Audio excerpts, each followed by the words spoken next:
Continuamos en Córdoba al Mundo y abordando temas que tienen que ver precisamente con la innovación, con la forma de llevar adelante una iniciativa absolutamente novedosa. Y todo eso entra dentro de la economía del conocimiento. Y hay un proyecto de ley de economía del conocimiento que se está demorando y por eso entidades como el Córdoba Technology Cluster han llevado adelante su propuesta y su reclamo en el sentido de que se acelere todo esto porque tiene una importancia fundamental para el futuro, no solo de la provincia, sino también del país. Estamos comunicados con Pablo Gigui, quien es precisamente el director de Córdoba Technology Cluster. Pablo, ¿cómo te va? Hola Gustavo, buenas noches, gracias por la invitación. Sí, dime, ¿cuál es el reclamo concreto que están realizando ustedes? Vos lo dijiste muy bien, en realidad hay mucha preocupación en el sector por esta demora inexplicable, diría yo, en el Senado de la Ley de Economía del Conocimiento, que ya hace 3 meses que se aprobó en la Cámara de Diputados por unanimidad, un proyecto que nace del propio Poder Ejecutivo, que todos sabemos que tiene la iniciativa en el Senado para tratar las leyes que le interesen. Entonces, esto es lo que nos desorienta un poco respecto a qué hace que esté frenada, ¿no? Porque siendo un proyecto del propio Poder Ejecutivo, con consenso de todos los sectores políticos, de todos los partidos, porque salió, como te digo, prácticamente por unanimidad, 246 votos a favor y 2 en contra tuvo en diputados. Entonces realmente entendíamos que el paso por el Senado iba a ser un trámite y bueno, y acá estamos sin poder entender qué la tiene frenada. Sí, indudablemente, Pablo, porque ocurre que otras urgencias parece que son las que están dominando la escena política y por eso algunos asuntos que son realmente muy trascendentes no van adelante. Yo me gustaría que, estaba leyendo lo que significaría que efectivamente se ponga en vigencia esta ley de economía del conocimiento, lo que significaría nada más y nada menos que en materia de, por uno de los lugares, de fuentes de trabajo a generarse y sobre todo también los recursos que pueden generarse cuando todo esto es facilitado. Contame los aspectos fundamentales que ustedes están analizando. Ya, hay estudios hechos efectivamente y estudios basados en evidencia, ¿no? Porque el sector del software en particular, esta nueva ley de economía del conocimiento viene de alguna forma a dar continuidad de lo que fue el régimen de promoción de la industria del software, que estuvo 15 años vigente, desde el año 2004, finalizó en diciembre del año pasado, y esta ley de alguna forma venía a darle continuidad a ese régimen, incorporando nuevos sectores, de ahí que se amplió a lo que se conoce como economía del conocimiento. Pero solo en el sector del software, que es lo que a nosotros digamos, conocemos en profundidad desde el clúster, porque tenemos un monitor que mide variables vinculadas al sector desde hace ya muchos años, y hay indicadores de crecimiento sostenido en el empleo. A ver, cuando nació el clúster allá por el año 2001, en el sector del software en la provincia de Córdoba había alrededor de 500 empleados, que habrán sido 1000 en el año 2004 cuando comienza el régimen de promoción, y que el crecimiento a partir de ahí fue exponencial. Y hoy hay casi 13.000 empleados en la provincia de Córdoba, 120.000 a nivel nacional, solo en la industria del software, sin contar todo el resto de las actividades de la economía del conocimiento. Y las proyecciones, el sector del software tiene un plan estratégico al año 2030 que estimaba la creación de 500.000 puestos de trabajo. 500.000 puestos de trabajo, me estás hablando, en un término simplemente, relativo. Claro. Pero es un número que suena muy grande, Gustavo, y que uno puede creer, bueno, ¿de dónde sacan ese número? Solamente con sostener el crecimiento constante que viene teniendo el sector a una tasa del 15% anual, solamente sosteniendo esa tasa, que no es muy, digamos, optimista, en realidad es una tasa más bien conservadora, en función de los datos de la última década, se llegarían a 500.000 puestos en el sector, empleos de calidad, bien remunerados, con un potencial exportador muy grande. Entonces, en ese escenario, que no se sancione esta ley y que tener este nivel de incertidumbre en todo el sector que hace que las empresas no sepan cómo planificar sus inversiones y sus trabajos, porque por otro lado la ley otorga una serie de beneficios a las empresas que están incorporadas, fundamentalmente atados a la generación de empleo, pero también exige inversiones importantes en investigación y desarrollo, que esto ha hecho crecer mucho al sector en nuestro país. Y por otro lado, un sector que tiene un partido en cancha grande, ¿no? Porque tanto la puja por el talento, por los recursos, como el mercado de destino de los productos y servicios que se llevan adelante, es el mundo.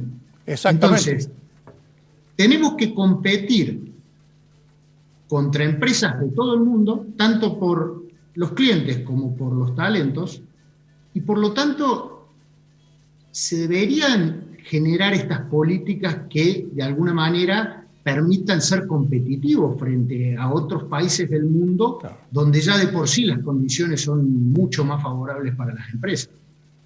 Seguro, mira, y tenemos ejemplos, por ejemplo, concretos de lo que está pasando.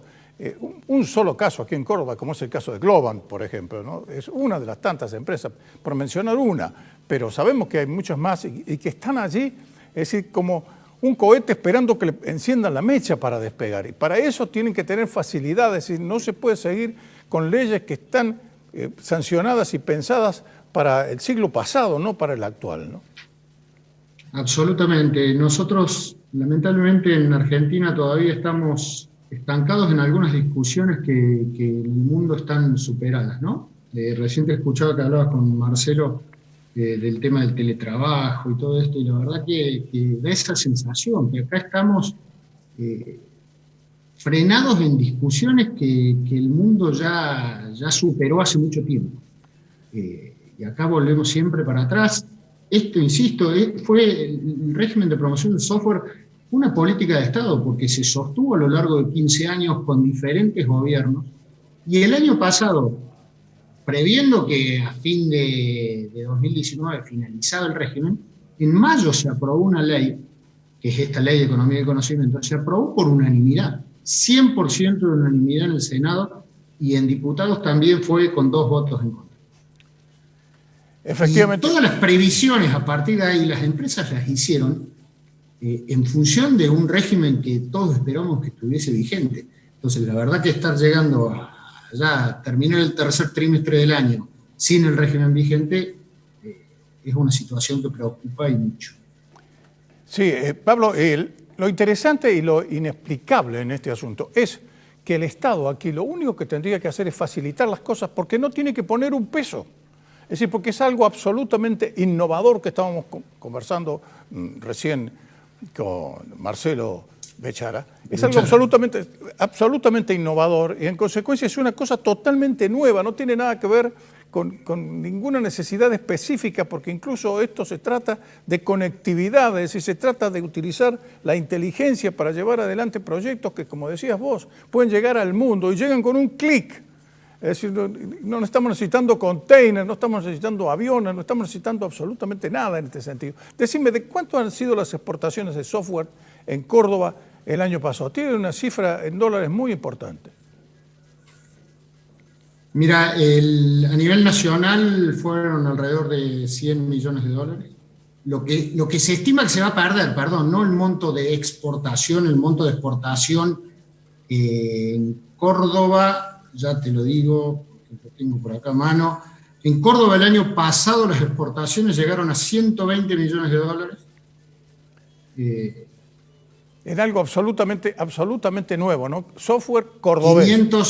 560 millones de dólares de facturación en el sector del software, pero además con un potencial increíble. Mirá, hoy en un rato, en el marco de la semana TIC, vamos a tener una charla con Iván Berkovich, que es un emprendedor cordobés, que vos ves lo que logran talentos locales cuando salen al mundo. Exacto. Este cordobés desarrolló toda la tecnología que está detrás de Alexa, del producto de Amazon para todo lo que es el reconocimiento de voz, el procesamiento de lenguaje natural. Y termina Amazon comprándole la empresa. Y vos ves que todo eso y la cantidad de proyectos, menciono uno porque justo está esta charla hoy en Semana TIC, pero como ellos, vos dabas el ejemplo de Globant, una empresa que nació de la sociedad de 5 compañeros de la facultad y termina siendo una empresa hoy valuada en $6.000 millones. El caso de Mercado Libre, tantas empresas, digamos, el valor que tiene la economía del conocimiento, la posibilidad como proyecto de país, de generación de divisas que tanta falta hacen a nuestra economía. Y como vos decías, sin necesidad de containers ni de grandes inversiones, porque acá lo que se necesita simplemente es generar las condiciones para que ese talento se desarrolle y no se termine yendo a otro lado. Claro, pero fíjate, esto es lo que hay que... Claro, es que efectivamente es así. Es que ni siquiera es un riesgo, Pablo. Lo tenemos en la realidad. Galperín se ha tenido que ir a Uruguay, porque aquí el señor Hugo Moyano va y le pone bloqueos en la planta. Es decir, por una cuestión ínfima, como se trata del transporte terrestre, que es una nimiedad dentro de todo lo demás. Y Amazon Amazon no viene al país, se va a otro lado. Muy probablemente también se vaya a Uruguay. Es una inversión de $800 millones en el país. Tal cual, eso ha trascendido ahora cuando el proyecto estaba armado, ese mismo proyecto para instalarse en Bahía Blanca. Pero yo quiero destacar una cosa porque hemos nombrado a Mercado Libre, a Globant, que por supuesto son empresas importantísimas, que son, digamos, un poco el espejo en que todas las empresas nos queremos mirar. Pero es importante destacar también que el 98% de las empresas del sector son pymes. Exacto. En Córdoba, las empresas de tecnología de software, el promedio es de 20 a 25 empleados.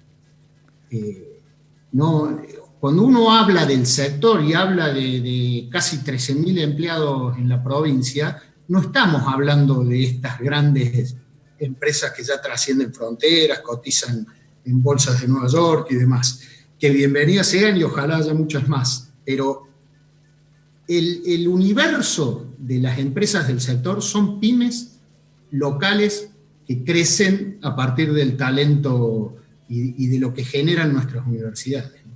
Seguro que es así y me consta que es así efectivamente porque tengo, por ejemplo, hijos de personas conocidas que emigraron, lamentablemente emigraron y su talento está siendo utilizado por otros países como son Noruega, Francia, Italia. Es decir, es más, ellos estando allí en el exterior se ven constantemente, digamos, acosados por propuestas nuevas de trabajo por su capacidad, a pesar de que se formaron aquí en la Argentina. Pero es que esta ley de economía del conocimiento sí se sancionará de acuerdo a lo que he visto y las facilidades que se dan tiene mucho que ver con lo que se está haciendo en otras naciones. Ojalá que reine la cordura y que de una vez por todas se apruebe y sobre todo que se reglamente rápidamente. Ojalá que sea así, Gustavo, es lo que todos esperamos. Como vos lo acabas de mencionar, y es lo que yo decía antes, esa puja por el talento es versus el mundo mismo. Entonces hay que generar las condiciones para poder competir en ese mundo y esta ley va en ese camino, de ayudar a generar esas condiciones. La falta de la ley, porque así como hay quienes emigran, también hay muchos, porque hoy la otra particularidad que tiene esto de la economía del conocimiento es que no necesitas emigrar. Claro. Hay muchísimos chicos que trabajan desde acá, desde su casa, para empresas de todo el mundo. Sí, efectivamente. ¿Y cómo le competís desde acá si vos no podés pagar un sueldo que medido en dólares como pagan desde otros países? Se hace imposible si no tenés este tipo de políticas que de alguna manera contribuyan a poder competir, a ser realmente competitivos en ese mundo. Efectivamente es así. Ojalá que se les abra la cabeza de una vez por todos estos políticos que viven pensando en nimiedades y en mezquindades en vez de mirar hacia adelante, sobre todo como consecuencia de los resultados de esta pandemia que está haciendo perder centenares de miles de puestos de trabajo. Y se pueden generar, si hubiera apoyo suficiente, también centenares y miles de puestos de trabajo en el tema del conocimiento. Gracias, Pablo, y ojalá que las cosas cambien. Gracias a vos, Gustavo, a disposición.